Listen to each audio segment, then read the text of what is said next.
Parco di via Maresciallo Giuseppe Ruffato a Campese di Bassano. Questo è lo scenario che si è presentato davanti agli occhi dei residenti. Ancora una volta i vandali, per lo più giovanissimi, hanno lasciato il segno, come ci conferma un nostro telespettatore che ci ha chiesto di mantenere l'anonimato per timore di ritorsioni. Stanotte si vede che hanno distrutto banchine, comunque è una situazione che va sempre degenerando ultimamente, continuano a sparare fuochi d'artificio e schiamazzi fino all'1 alle 2 di notte, le persone hanno paura. Ho cercato di chiamare voi altri più che altro per comunicare e denunciare questo fatto qua. Ho chiamato anche i vigili, però fino adesso non ho visto nessuno.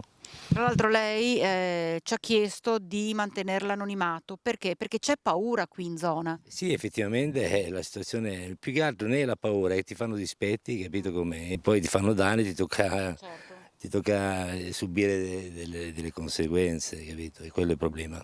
Qui hanno distrutto tutta quanta questa panchina col tavolo. Sì, sì, effettivamente anche addirittura quello in ferro l'hanno piegato e spostano le banchine e si raggruppano qua, alcol e musica, un casino insomma, ci sono dei ragazzi, maggior parte sui 17, 18, 20 anni, non di più. Giovani, giovanissimi. Giovanissimi, giovanissimi, sì. Ci sono chiodi ben esposti e quindi questo è il pericolo.